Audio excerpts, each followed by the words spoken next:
This is Gmail. Pretty standard. You're sending an email to your boss before logging off for the weekend. You add your attachment, send it off, and oh, no. Wrong attachment. What do I do? Oh, what?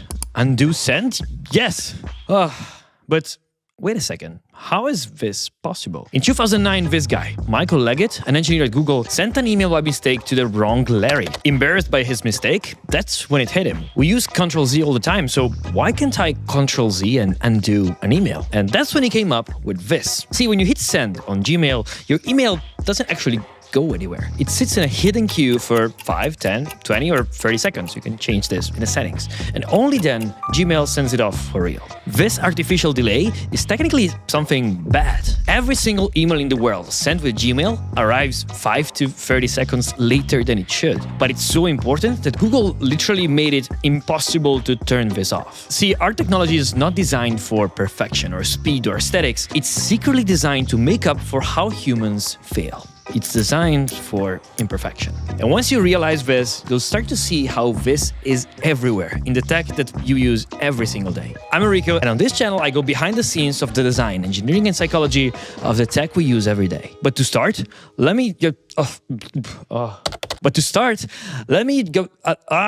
Ctrl-Z to undo is pretty useful, right? Well, it hides way more complexity than you realize. So you've just typed this, but if you hit Ctrl-Z, you can go back and delete what you've typed. But this is a lie. Behind the scenes, Ctrl-Z is secretly keeping a history of every single version of the file you create, like a stack of plates. And hitting Ctrl-Z isn't actually deleting, it's removing a plate from the stack. But what if I now go back and type Frodo Baggins here? Now if I Ctrl-Z, I cannot get You're My Only Hope back. And that's because when I type something new, all the old stack of plates, all those changes are gone. So to get a real, true Ctrl-Z, we will need to have a tree with all the different versions and all the different stacks of plates branching out for every single version of the document. Now, most programs don't do this, but some actually do. But even then, how do we even store all this? If we have a 1 megabyte book and every change creates a new version I can get back to, after some minutes of typing, we would have created enough copies to occupy gigabytes of space. So instead of storing the whole book, Ctrl-Z just stores the changes, like edit these 5 characters at this position in this line. Okay, but now you're a developer, your boss comes into your room and he gives you great news. We just added collaboration, just like in Google Docs. So now if I type Obi-Wan Kenobi at the same spot where Sarah types Frodo Baggins and we both hit Ctrl-Z, whose changes disappear? Well, we need to use what Google invented to solve this for docs, which is called operational transformation, where there's an entire technical paper going through how to synchronize everything and make undo work in multiplayer. So behind something that looks so simple, like hitting Ctrl-Z, there's a crazy hidden world of design engineering, and it's all built so that when it all works, you never notice. And all this complexity is designed so that us humans can keep making mistakes and undo them. I mean, have you ever wondered why it's Ctrl-Z? See, Larry Tesler, the inventor of Ctrl-Z in the 1970s, also invented copy, which of course is Ctrl-C, and cut, which he assigned to Ctrl-X, because X reminded him of removing something. And for paste, since the P is all the way up there, he was like, all right, give me the V. Oh, look here. What's left? Well, Z, which he used because, with arguably some imagination, it gives the idea of going back and forth in time. Like that.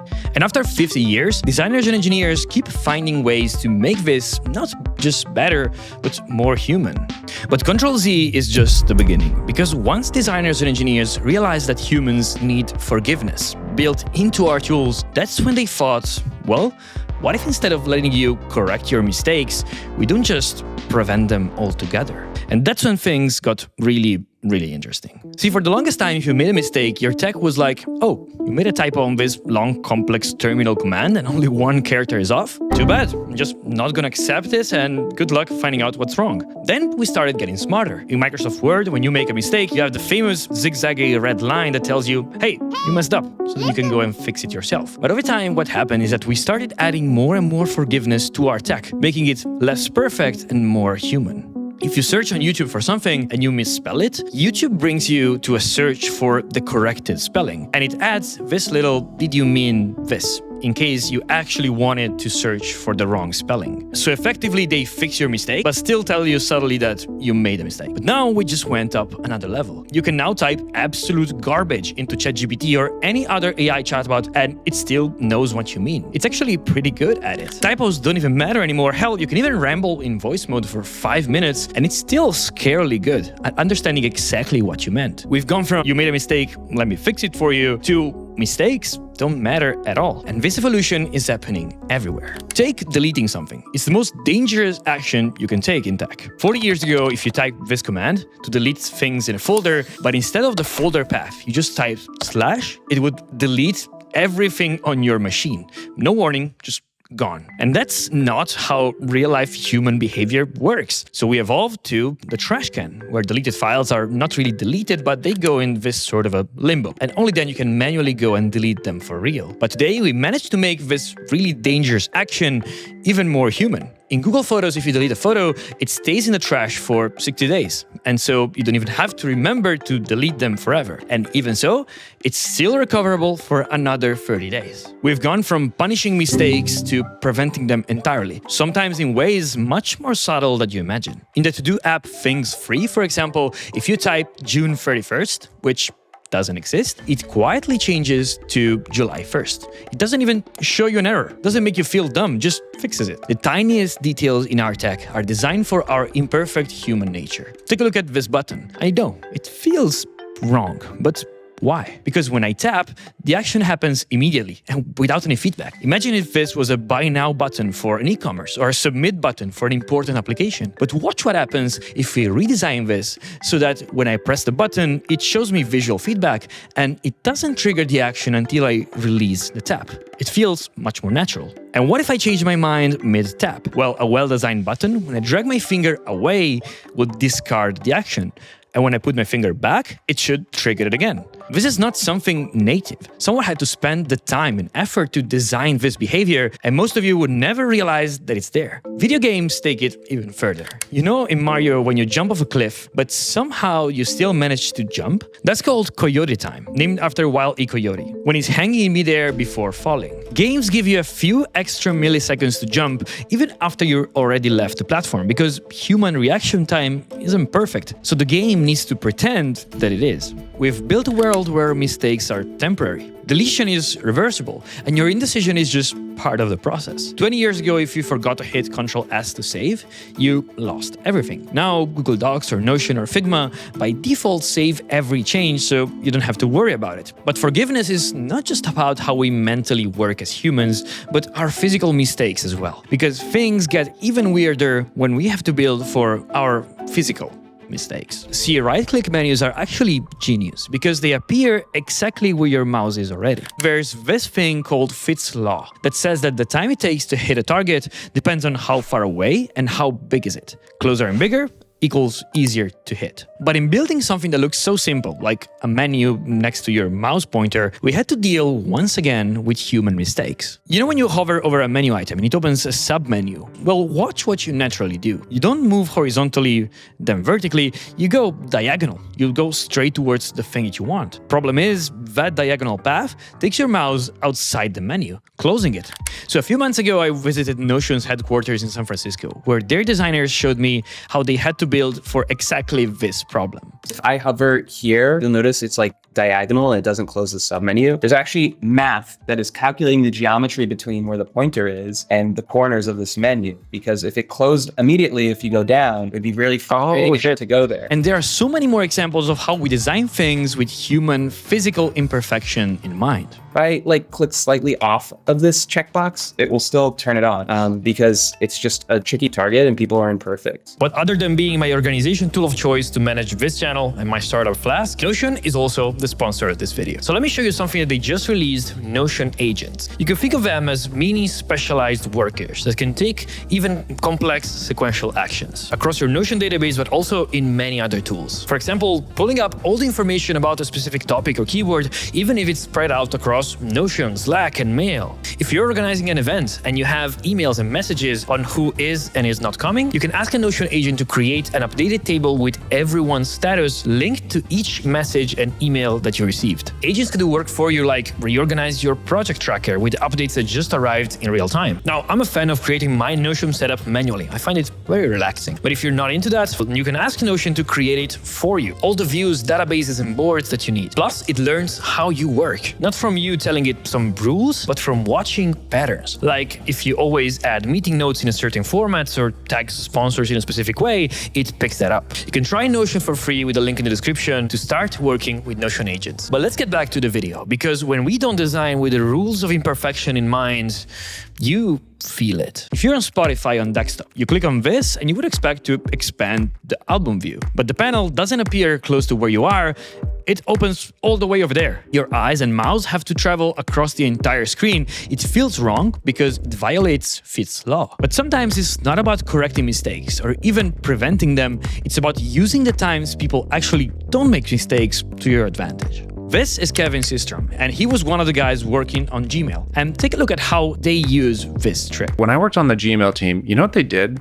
When you typed in your username or your email address, even before you've entered in your password, probability once you enter in your username that you're going to actually sign in is extremely high. So why not just start loading your account in the background? Get it ready, prepare it.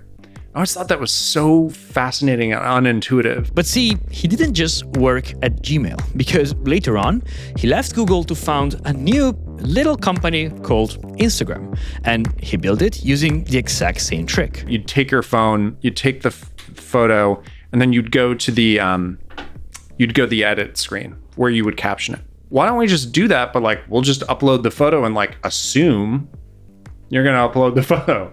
And if you don't, forget about it. We'll delete it, right? So what ended up happening was people would caption their photo, they'd press done or upload, and you'd see this little progress bar just go. But my favorite type of forgiveness is when your tech can literally read your frustration. So remember when you use a calculator, you would hit the clear button like 5 times just to make sure it's actually clear. But that's because sometimes some calculators would clear the last operation with one tap, but you would need to press again to clear every operation. And we just want to start a new calculation from scratch, so we just smash the button like 5 times. And our tech today is designed exactly around this kind of frustration. You know when you cannot find your mouse cursor on the screen and you start to shake the mouse or your finger on the trackpad to find it? Well, Apple engineers saw there's very human frustrated behavior and made it so that when you shake the mouse, the cursor becomes huge, so you can easily find it. Or coming back to undoing and Ctrl-Z, when we make a mistake and we are frustrated, the physical expression of annoyance is shaking our device. So Apple built Shake to Undo, where if you shake the device, it lets you quickly undo the latest thing you typed in. Or take a look at this. This is the product that I'm building, and it's called Flask. It's a video collaboration and creative feedback tool. See, when I add a new note under the video I'm reviewing, in order for this to be actually saved, it will need to go from my browser to the server, then back to my browser with a confirmation that it's been saved correctly. But this takes some time. It's less than a second, but it's what makes some products and apps feel slow and clunky. And the solution is called optimistic updates. When you do anything, the app is optimistic and always assumes that the action was processed correctly. So the app just updates everything immediately. Like here, when we add an element to the board, it immediately appears. And it's doing all the processing and saving in the background because it assumes that most of the time it's gonna be a success. And when it's not, that's when you get a warning. This is why some apps and websites feel fast and snappy and some don't. Because the frustration of things not being fast is way higher than the need of knowing with 100% certainty that every action was actually saved correctly before seeing it. So yeah, your technology is lying to you. Ctrl-Z isn't undoing, Gmail isn't unsending, your games are helping you cheat, and delete is not really deleting. When Larry Tesler invented Ctrl-Z, he wasn't just creating a feature, he was declaring that humans have a right to make mistakes, that our tools should forgive us, that perfection shouldn't be a prerequisite for using technology. But there's another lie about our tech that has been going on for the past 20 years. And it's the reason why you get so angry when Netflix increases their price by $2, but at the same time, you're rushing to buy the latest $1,600 iPhone every year. And it's the story of how the price of our tech got broken. And you can learn all about it in this video right here. I'm Enrico, and I'll see you in the next one.